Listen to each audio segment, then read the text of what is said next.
Good evening, one and all. Welcome to Leaders Connect 360.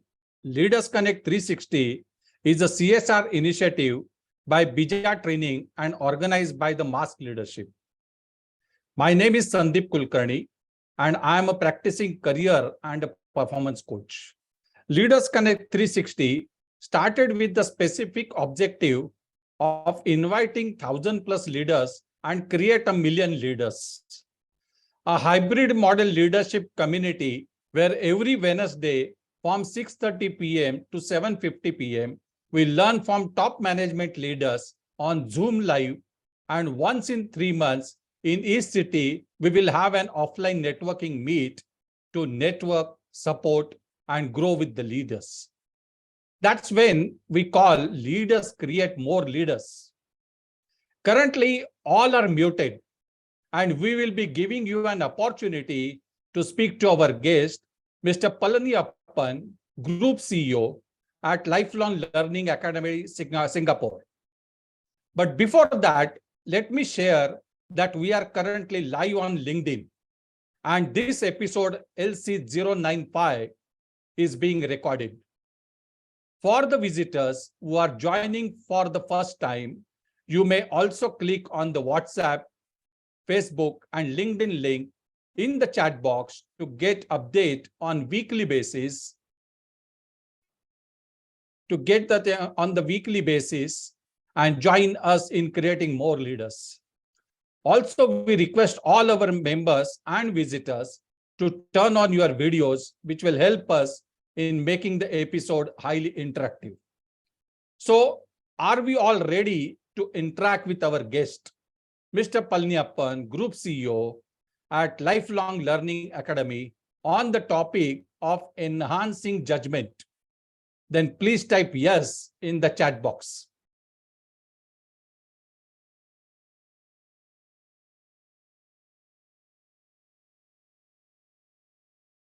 Thank you. Before the introduction of the guest, let me also take the privilege to introduce founder of the Leaders Connect, Mr. Prakash Sharma, who will have interaction with our guest along with the panel discussion leader, Ms. Priyanka Bhatia from Ambuja Cement Foundation. I shall welcome you all and over to Mr. Prakash Sharma. Hi everyone, thank you so much. Thanks Mr. Sandeep for the beautiful curtain raising. Thank you so much for that. And I'm Arul. I'm the strategic partner for Leaders Connect 360, and I'm really happy to have you all for today's episode. And thank you, Mr. Palaniappan, our guest of honor. We are really honored to have you for the session today, sir. Thank you so much for that. And Priyanka Bhatia, thanks for taking up the role panel discussion leader for today's special episode, the topic on enhancing judgment. So are you all ready for the episode, for today's episode, guys? Are you all ready? So before that, let me also, I'm really privileged to share the intro video of our guest and Ms. Priyanka Bhatia. So let me share the video for you all.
So I believe the intro video of our guest, Mr. Palaniappan and Priyanka Bhatia, have given more energy for this particular episode, today's episode. So without taking much time, let me hand over the session to Ms. Priyanka Bhatia for a great panel discussion with our guest Palaniappan on the topic of enhancing judgment. Let's start the session. Yes, over to you, Priyanka. Thank you so much, Arul. And hi, good evening, all. Good evening, sir. Hope you are doing great. Sir, I would like to welcome you for this today's event. Thank you so much, sir, for accepting our invitation. Sir, as we all know that our today's topic is enhancing judgment. So my first question is to you, sir. Could you please share us your experience when you had to make a decision on a critical issue? Okay. Thank you very much for the warm welcome. I hope all of you can hear me well. Is that okay? Good. Yes, Sound sir. is all right? Perfect. Okay, Yes, sir. good. Perfect, sir. And I see some messages on the chat, and I thank you all for it. And I apologize, I won't be able to respond because the time is short. I will come back to your messages later, but please continue to send your questions there. Okay, this is a very interesting topic because we all learn about decision making in very many different methodologies in very different schools. I don't think that's the problem. The problem is how to get others to accept your decision. And that's where I think judgment comes in. So I'm going to share a very relevant example because we all are just coming out of the COVID. So when COVID hit us 3 years ago, that was something none of us were prepared for because it never happened in our lifetime, right? Nobody ever thought we would be locked up in our house for health reasons. We thought we'd be locked up maybe because it's a military coup or something, but this is because of an enemy we couldn't see. So when that happened, we were, and our business, from the introduction you might have gathered, we are in a training business, which means the only way we make money is when learners and students come to our class. If they don't come to our school, we have no business. And COVID taught us that if they are not coming, right? And this is what happened. So we had to do something fast. We never knew that it will last 3 years. We had two things. One, students not coming in, no revenue. But fixed costs and operating costs has not been cut because it's still there. So we had only two options: find a new revenue or cut costs. Well, we did both. We turned to our tech team and pivoted to go online like the rest of the world did. So that part of the story I'm not going to talk about. I'm going to talk about the cutting the costs, because that's always the hardest thing to do in any business. And in a training business, many of you will be aware, there are only two major ticket items: staff costs and rental costs of premises. Everything else is a variable. So rental costs, we spoke with the landlord, and that was quite easily settled. Our biggest challenge was the salary cost.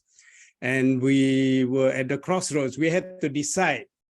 We chose a number that we thought was sustainable both for the business and for our staff. We wanted to cut staff by 30%. Either we had to cut headcount by 30% or salary cost by 30%. There was no way out of this. This was a zero-sum game. And that was the decision we had to make. And I'm going to discuss today about that particular decision. All right. And that was not an easy decision, I can tell you that, right? So we did a couple of things. One, we analyzed the situation. Did we have a choice? We realized there was no choice because COVID wasn't going to go away. Nobody knew when it was going to go away. So we knew revenue wasn't going to come in from the traditional ways. We also knew we didn't want to let our staff go. This was not the time to let our people go.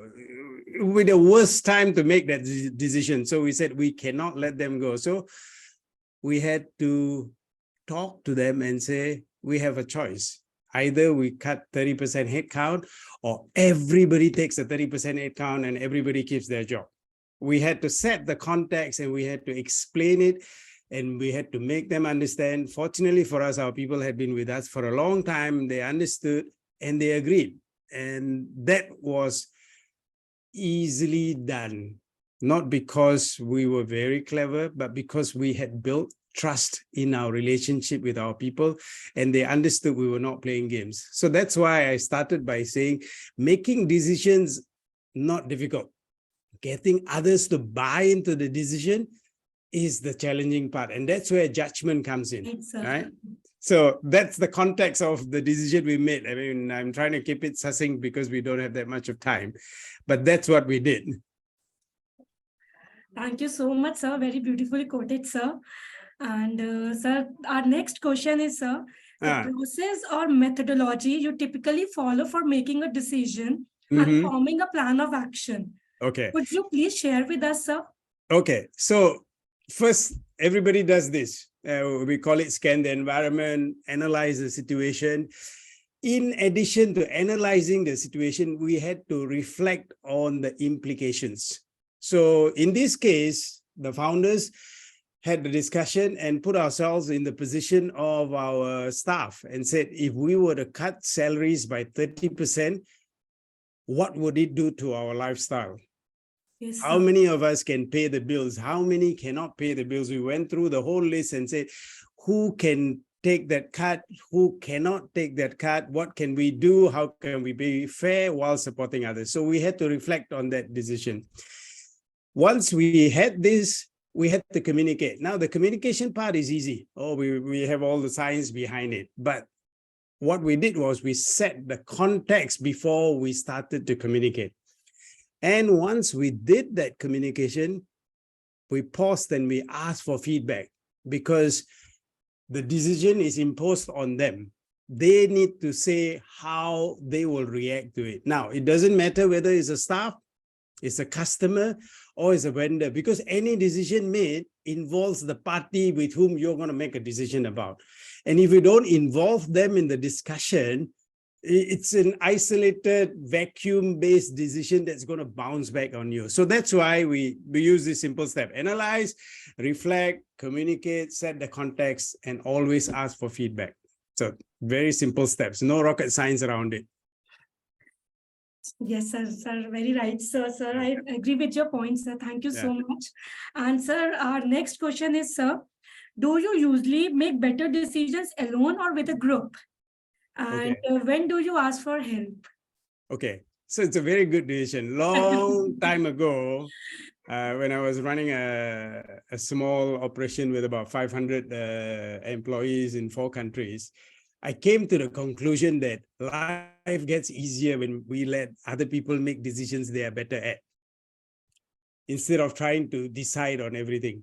So I prefer making decisions with the group, especially in areas where they are going to carry through that execution. This is always my parameter for deciding, is this something I do myself or is it something others have to do? So if others have to do it, it's better to have them involved upfront. I mean, it's very much like with children too. You can't ask your kid to clean up the room unless you're going to have a conversation with your child about cleanliness and importance of doing it. It's the same thing at work. If you're going to get a group to do something, you have to get them involved. But there's only one word of caution I will add here. When you get a group to contribute, you need to be aware that not everybody in the group has the same level of experience or expertise. Everybody is happy to contribute, but the quality of the contribution is dependent on their experience and expertise. And as long as you build that around your decision-making framework, you're okay. Awesome answer, sir. Yeah. And sir, with this, sir, our next question is, sir, what kind of decision-making process do we need to use when we are working with a team? Okay. So I would say what they don't say in business schools. It really doesn't matter what decision-making method you use, because when you make a decision, you don't know whether you're right or wrong. Only after the consequences of the decision has come out, do you know whether the decision was right or wrong.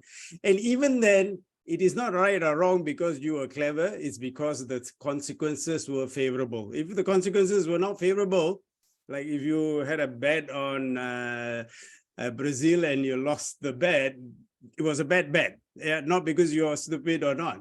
So when you are working with the decision-making process, develop something that works for you around the context of analyzing the complete environment as much as possible, reflecting on the implications of the options, getting buy-in of the people involved, whether it's customer, vendor, staff, family members, it doesn't really matter. If you get all of them in, whichever method you use is going to work. The foundation is going to be building trust long before you have to impose a decision on somebody else. People will listen to you because they trust you. And even if they trust you, they don't really care whether the decision is a good one or not. And therefore, trust is the currency. Yes, That is what makes the judgment that much better, because when they are favorable towards you, they are favorable usually towards your decisions. And that makes it easier to get things across. That's what I normally do, right? Is there anything else I can clarify? Given me the opportunity, I really appreciate it. Thank you so much, sir. It was beautiful discussion with all the 4 questions, sir. Thank you once again for this truly memorable evening, sir. Our best wishes are always with you, sir. So I hand over the session to Mr. Arul. Yes, thank you, Priyanka, for those beautiful questions which you have made, and thanks for our guest. Nice interaction with Priyanka, sir. Thanks for answering for the beautiful questions. Thank you. Now I welcome our founder of the Leaders Connect, Mr. Prakash Sharma, and I hand over the session to Mr. Prakash. Thank you. Okay. Great. Thank you very much, Arul, and thank you very much, Priyanka, Bhatia. It's an awesome interaction. Welcome, Mr. Palaniappan. We did connect on LinkedIn. On LinkedIn. Yes. Nice to reconnect. Yeah. Yes, nice to reconnect again. And it was through Merlin is what we interacted with each other. Correct. That was a great interaction which we had earlier, and now again we are reconnecting, which is nice. Yes. And thanks very much for taking your time and coming for this episode on Leaders Connect 360. And the great questions have been asked by Priyanka. I have one more question, yes, please.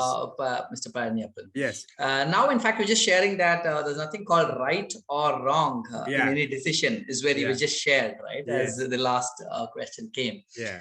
So when there's actually called something like there's no right or wrong decision, then what kind of a decision can we take, or how do we really conclude to come to take. So what is that Okay. decision which you need to take then? Yeah, that's a very good question. Now, the problem is not with the question, but the problem is with the two terms, right or wrong. Yes. We are educated to think that everything we do needs to be right or wrong. Yeah, right. But right or wrong is not a forward process. It's a reverse re-looking at what we did. Like, for example, whatever bachelor's degree we did looked right at the time when we did it. But if you saw my background, I did a business degree, but I ended up with a master's in counseling, no connection, right? Because over time, it changes. So the right or wrong shouldn't be the focus. What is the optimum decision we can make given the parameters, given the buy-in of the stakeholders? If the stakeholders don't want to buy in, your best decisions won't work. If you want something to work, it may be suboptimal, but it's optimal given the stakeholders, given the environment. So I would move away from right and wrong to what best fits the parameters involved in the case. This is how I usually look at it. Wow. Wonderfully shared, Palaniappan. I completely agree with your point, and I'm getting that feel that there's nothing called right or wrong, but we need to take an optimal decision. Which the stakeholders are receiving and understanding and getting convinced. Correct. Correct.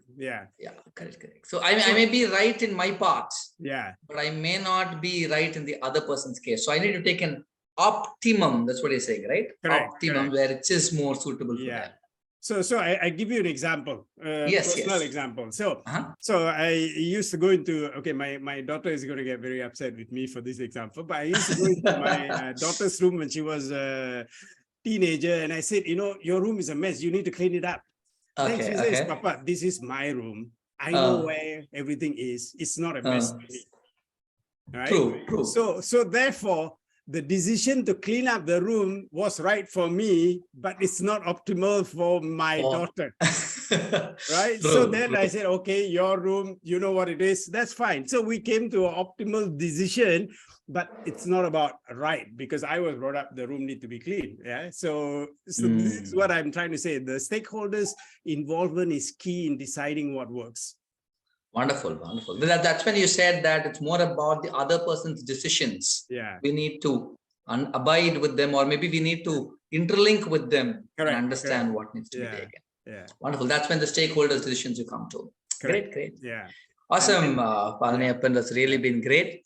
So, Mr. Palaniappan, we have more questions from the audience as well. Please. And we also have more questions to ask you.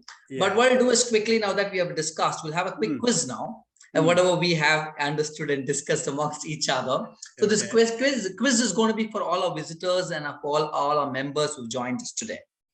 So I'll just take 2 minutes and we'll be back again. So members and visitors, now is the time for the quick quiz question. And after the quiz is where there are 2 points and you have an open question. So 2 ways of asking an open question. One, either you raise your hand and we give an option or opportunity to ask a question directly to Mr. Palaniappan, or you can type in your question in the chat box and we take it on your behalf and we ask the question to Mr. Palaniappan. So this open question forum will be initiated after a small quiz. And there are certain surprise elements for the quiz winners as well. So I believe all are waiting to type your answers in the chat box, because fastest fingers first. And for taking up the quick quiz, I would request Ms. Archana Shriram, who's a HR specialist. And I would request Ms. Archana Shriram to take up this or ask this quick quiz question, which will add more value and energy in the group. Yes, over to you, Archana. Thank you very much, Prakash, sir. I would like to share the screen. Do I have that option? Yes, Arul, please go ahead. Yeah, I have the option. Thank you. Yes. Okay, so for all the members who are connected, yes. So for all the members who are connected, so here's a quick question for you all, and it is going to be based on, sorry, I'm still locating for it. Okay, I got it. Sorry, that's why I was distracted. Finally, I got it. Okay, that's okay. So this is for all the members who are connected, and how the question goes this time is that I will be sharing the screen and there will be a conversation. And the answer will be, the question which will be asked post the conversation which is read. And after that, you feel free to go ahead and type the answers in the chat box. So it might be a little bit confusing, but go with the flow and you will probably get it. Yes. So, is my screen visible? Yes, it's visible. Yes. Yeah, okay, all right. So here's the first conversation. One person says that you seem upset. What happened? The response comes, my management has asked our team to work on Saturdays also for the next 1 month, but I have plans with my family. So the response comes, they didn't even ask me. Okay, so the other person is upset. How did this happen? So now here comes the question. Please be aware with the chat box. Please keep your chat box open. What should the management have done after imposing the decision to the employee or the team? A, they should have told it politely. B, they should have sent an email. C, they should have asked other teams to work on alternative weeks. And D, they should have asked for the feedback. Sorry for the mispronunciation of, the weak spelling. Sorry for that. That's okay. Okay. So what's the answer? A, B, C, or D? People are coming up with the answers in the chat box. Options have been typed. Going there, but okay, good, fine. So, so many answers are already there. Okay. Good. So we have quite a good number of people. So the first one comes from Devarayan. Okay, hello, Mr. Devarayan, how are you? And Priyanka Bhatia is saying A, D. Quite a number of people have responded. The answer is D. And yes, you people have all been right. Many of you all have been right. The correct answer is D. They should have asked for the feedback. Awesome. Wonderful. So that's Devarayan who gets correct. So Devarayan is the person who is being the quiz winner for this week. Congratulations, Devarayan. For being the quiz winner. So kindly type congrats Devarayan in the chat box for all as being the fastest fingers first in terms of the decision. That's what in fact Mr. Palaniappan also said as in terms of a feedback which is very necessary, which needs to be taken from the people. That's when the in ultimate what he says is optimum decision will be able to be taken, and that's what in fact Mr. Palaniappan used. I really like the word called optimum decisions. Good one. So congratulations, Devarayan, and then it's great that you have been taking it. So Devarayan, so you will be getting a gift voucher, which I'll be sharing with you because both one is my mass creation book also received, 360-degree assessment is also received. So the next what you get is a gift voucher or for the networking meets. It's going to be free of cost for you. So any of these two definitely will be sharing it with you. So congrats, Devarayan, for the same, for answering it right. So Devarayan, you also get an opportunity to ask any question to Mr. Palaniappan. And now is the option, now is for all the visitors and members, now is an opportunity for us to ask questions to Mr. Palaniappan. So as I told, there are two ways. So either you can raise your hand and we give an opportunity, or you can type the question in the chat box and we take it on your behalf. But before that, thanks very much, Archana, for the very nice, lively quiz. That was awesomely drafted question. And in a quick, as the session is going on itself, you've drafted all these. It's really great. Keep up, which is something never done, which you're doing now again and again. And every time the quiz question has been refined more and more and more. I'm very happy about the way how you've been doing it. Keep it up. Congratulations, Archana, as well. Great. Thanks very much. And yes, I believe Mr. Sendil has a question. So yes, Sendil, over to you. And there, Ryan, if you have a question, you can take after Sendil. Yeah, no problem. Yeah. Okay, just Sendil raised his hand. Maybe I would give a choice to Devarayan because as he is a quiz winner. Because he's a quiz winner, okay. Okay, so you decide to go with me. Yes, that's a decision now. Optimal decision. Optimal decision. So Devarayan, please go ahead. Introduce yourself because there are many more other people who are there who are not knowing you. So quick introduction, and then you can go ahead with the question for Mr. Palaniappan. Yeah, thanks, Prakash. Good evening, everyone. I'm Devarayan. I'm heading HR compliances for Hitachi Energy Group in India. We have two companies. I'm heading these two companies for HR compliances. And I'm in Bangalore with married with one daughter and one son. Okay, so let me get into the question. Thanks, Mr. Palaniappan, for your time and thoughts you are providing to the leaders here. And like, actually, when I have an interaction with my MD, maybe on a similar subject, the similar subject on decision making, something like that. So we have discussed that, what are the important points when you take a decision? Because when you are a managing director or a chairman, or who are heading the institute or who are heading the organization, then and there you need to take a lot of decisions, and it is very difficult to take the appropriate decisions. We say that appropriate decisions or all these decisions. So how do you give weightage, and what are the things you give weightage when you take decisions, right? Like, maybe like, some of the key points which has come up is the decision has to be taken on the right time, right? Like, maybe with a given frame of time. So when you're taking a decision, we have to take that decision within the right time.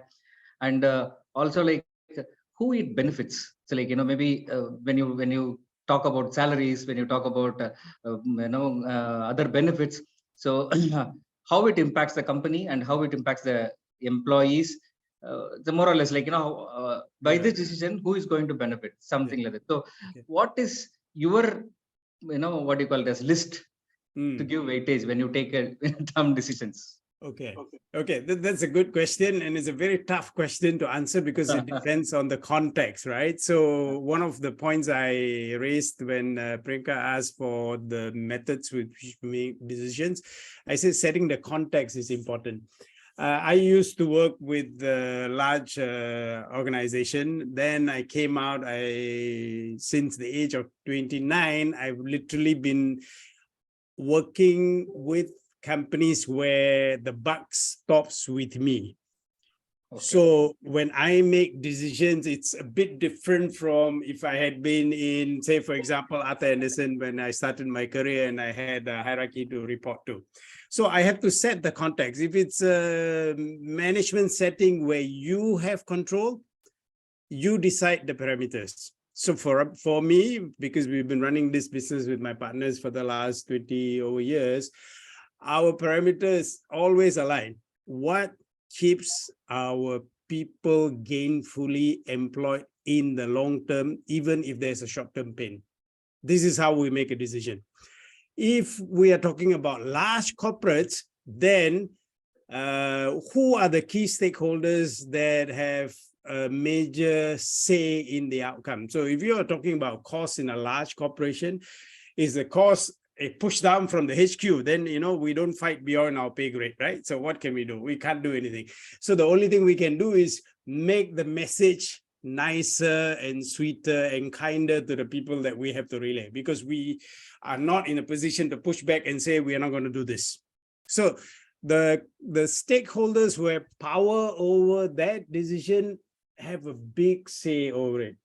If it's not, if it's a smaller context for us, we have the power. Therefore, we have a huge responsibility to say we cannot make any decision lightly, because the stakeholder is actually our staff who have been with us all these years. So that's the context. The context and the stakeholder becomes the most important thing. Most of us know how to make decisions.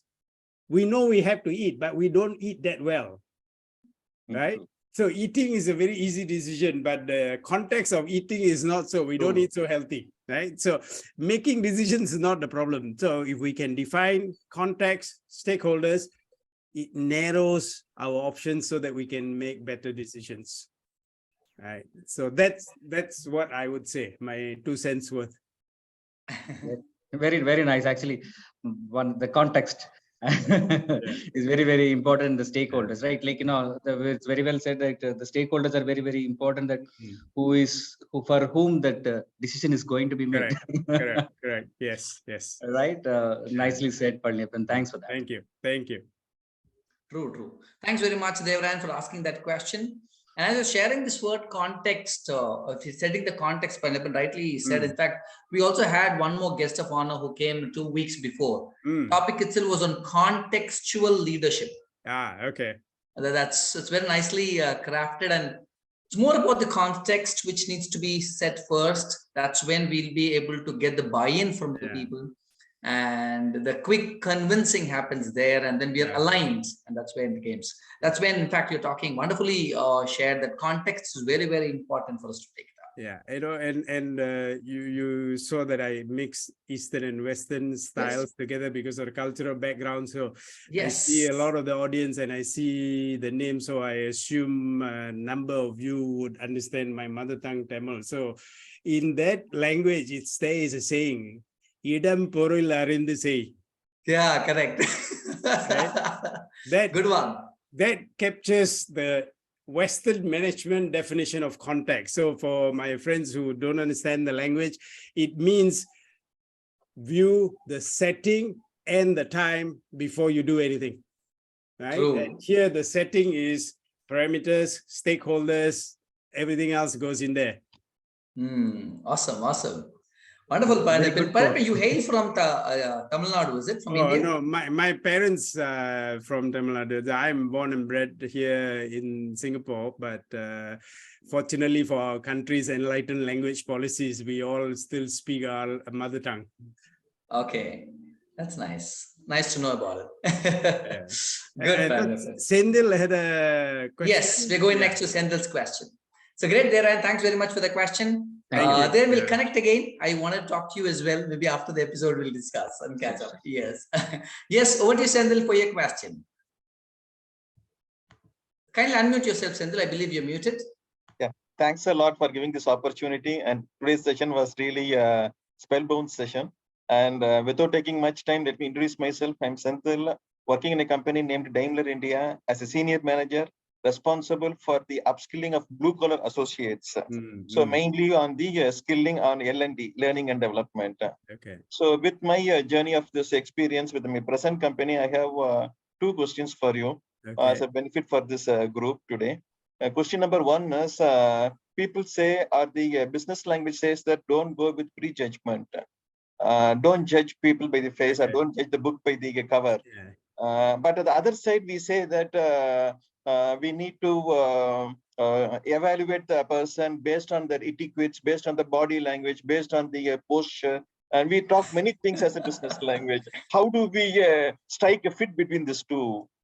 Okay, it's a very good points and a very, very good question. So let me share with you, as human beings, it is impossible for us not to be judgmental. Yes. Okay. It is inherent in our nature. It is an evolutionary process, a biological process. It comes from discrimination. This is the skill that we need to discriminate whether something is safe or unsafe. Okay. Is fire bad for us or not bad for us? This is a discriminatory skill human beings have. It was meant for survival. So we know we can eat this fruit in the jungle, but not this fruit. That's how it evolved. Reptilian brain. Correct. But when that brain got into a very civilized system where you don't have to worry about whether the next corner somebody is going to kill you, it had to go somewhere. And where it went into judging so that their life is easier. This is a function of the brain. We judge and so that we don't have to make a decision. The challenge is not to avoid judging because it's impossible, it's a losing battle. It's to become more aware of how and what we are judging people on. Yeah. Because you cannot run away from it. So some battles are not worth fighting. Unless we're going to be a sannyasi and sit up in the Himalayas and not have anything to do with humanity, we won't judge. No problem, right? Every day somebody is going to mess up your life. You cannot say, oh, Shanti, I am not going to get upset. It's not going to work. Right? So the point is, I am now getting upset. I shouldn't. Let me hold back. And that's the awareness that's going to help you. Because you are right. Body language tells you things. How can you say, no, I'm not going to judge him on body language? And then you're going to miss a lot of data points, right? So it's a balance. It's a balance. Be aware of how you become biased so that you don't let that work against you. Right said. Okay. The second question was, what is the difference between judgment and discernment? Yes. Discernment is a survival skill. Judgment is a subjective assessment of patting ourselves on our own back about what we do. Okay. That's nice. Right. Good on. I wanted to look up the dictionary, then I thought I'd be too colored and too straight. So I refused to look up difference between decision, judgment, and all this. But now that you brought it up, discernment is what bias and subjectivity comes from. That's a human skill. We need to be able to discern things. Usually discernment is based on observed facts and concrete data, but judgment is the subjective evaluation of the data. Awesome. So that's more about analysis. So evaluation of a data, it's more of analysis it goes, right? You said. Yeah. And there are many technical definitions. So we got to be careful when we use these terms. True. Like I said.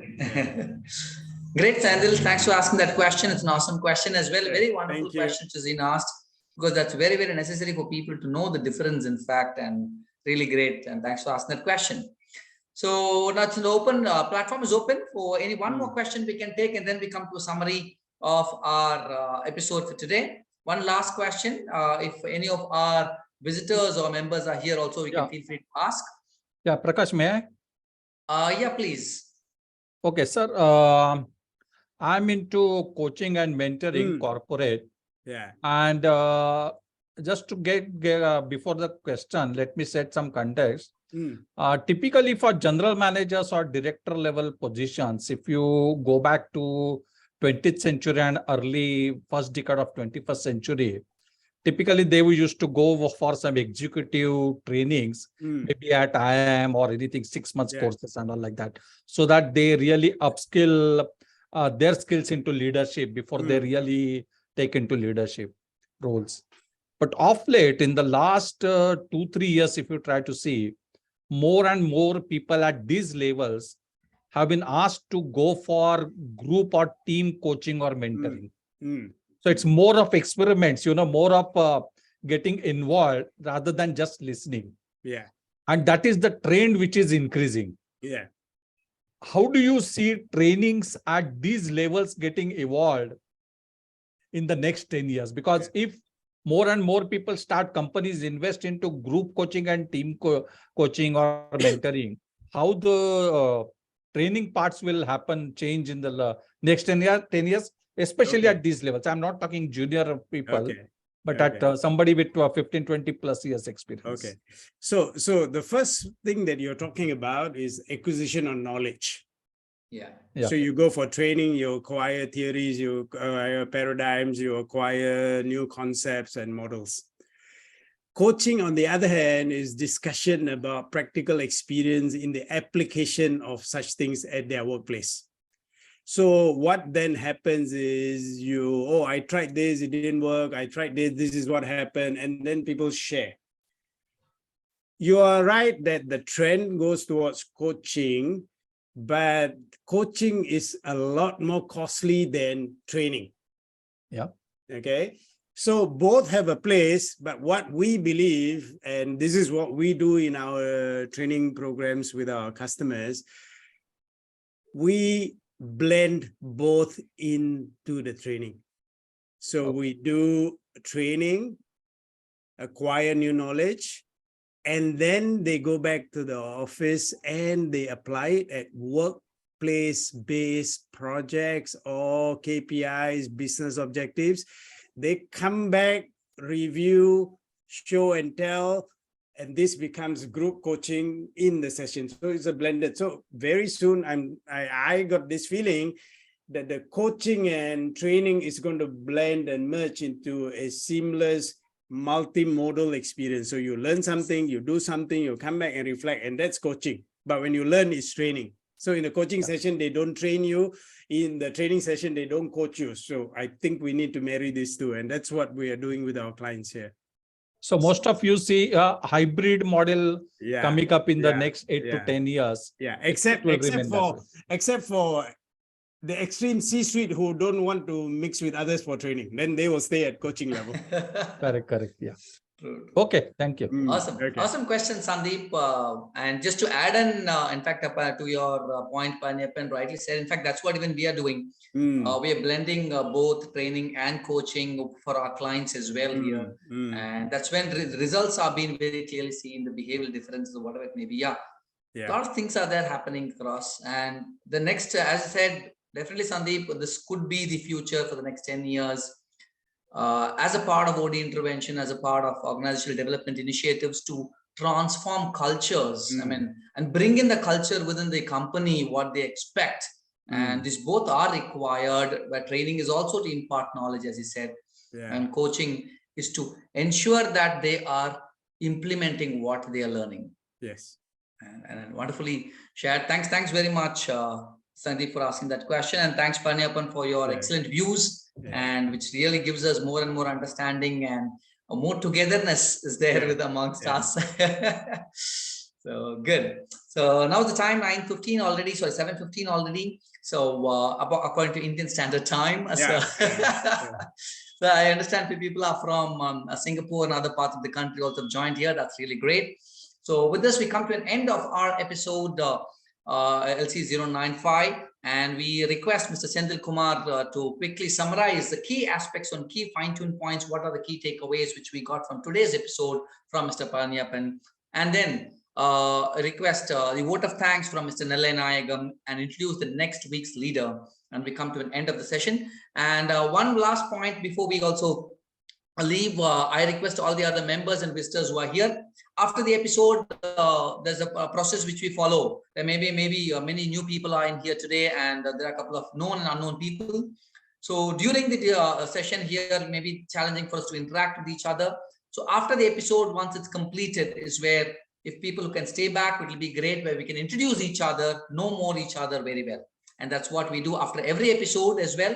So people who wish to stay back to introduce each other, feel free, and that's going to be an opportunity once the word of thanks has been done by Nallayanayagan. But before word of thanks, let's have a quick summary from Mr. Senthil Kumar. Yes, Senthil, please go ahead with a summary of what are the key aspects. Yeah, thanks a lot for the opportunity, for the benefit of the team. And time keeps pressing. Let me make this a summary very crisp and short. Initially, we started the discussion how the training session faced the challenges during the COVID situation. We have two challenges. One is on the revenue, other is on the operation cost. And where we see that with the training business had two challenges. One is on the staff cost and the rental cost. And there was a situation where they were forced to come up with the 30% cost reduction. Finally, it was an intellectual approach of setting the context such that the complete team of the organization got a buy-in to go for the optimal solution. So this way we see that Judgement coming up in a very productive approach.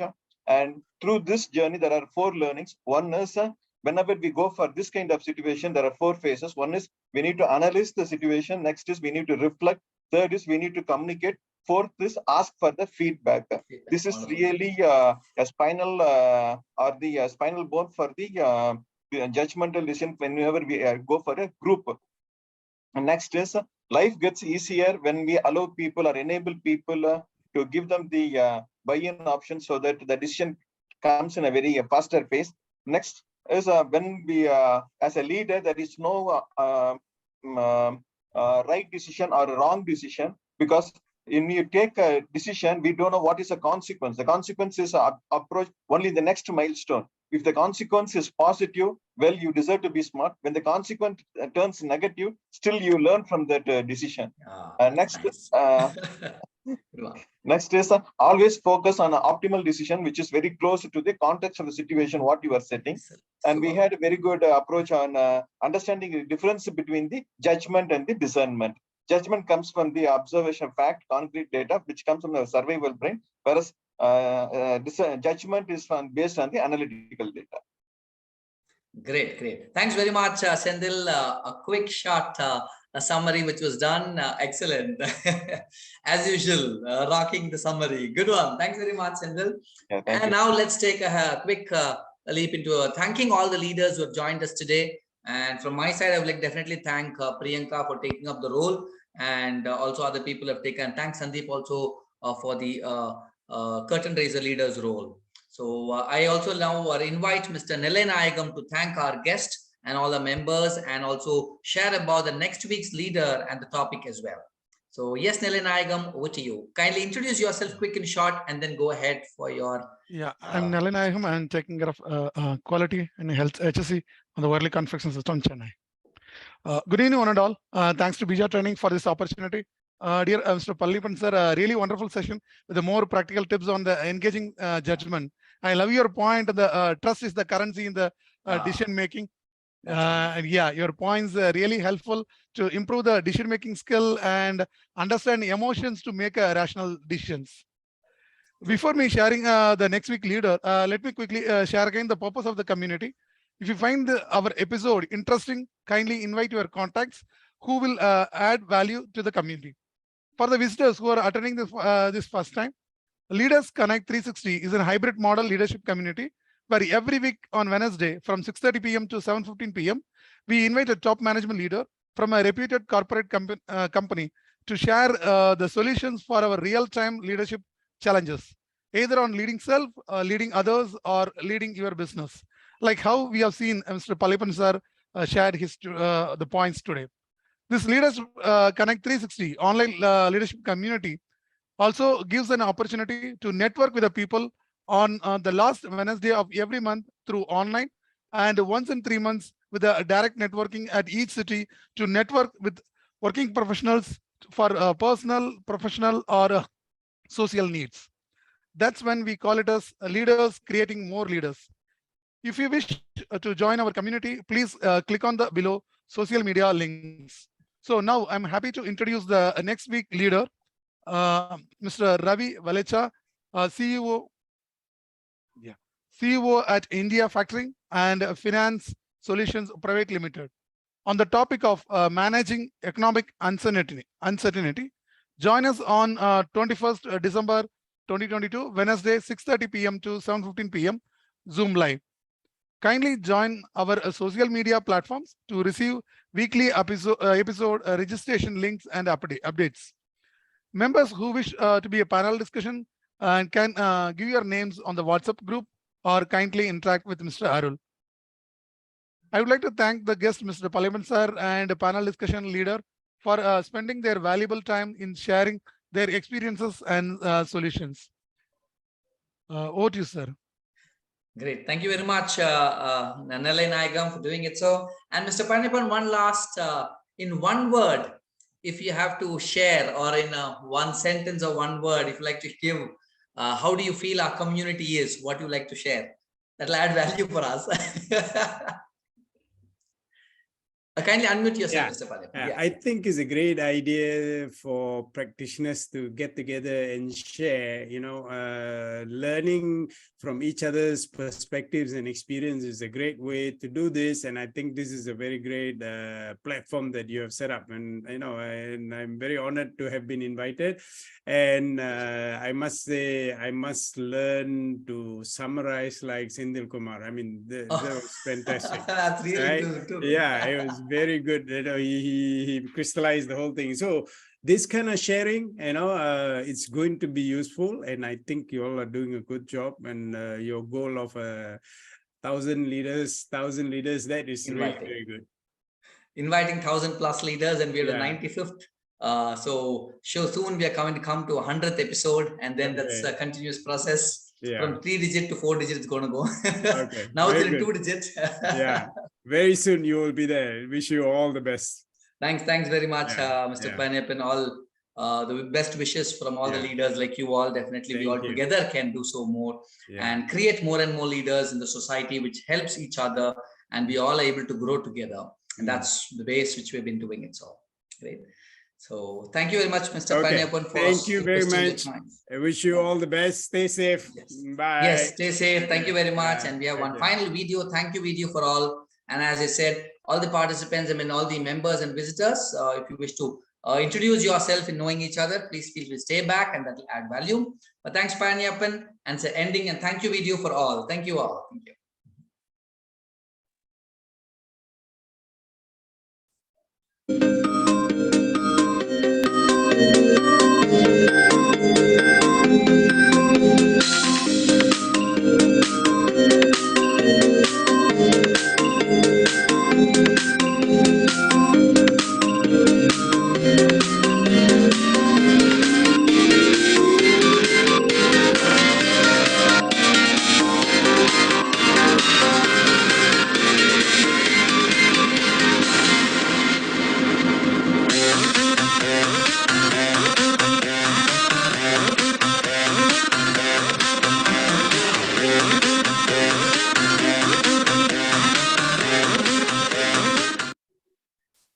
right. Good night, everyone. Thank you very much. Okay, Good night. bye-bye. It's been a great episode. We'll stay Okay, connected, bye-bye. Mr. Palaniappan. Thank you very Okay, much. bye. Thank you.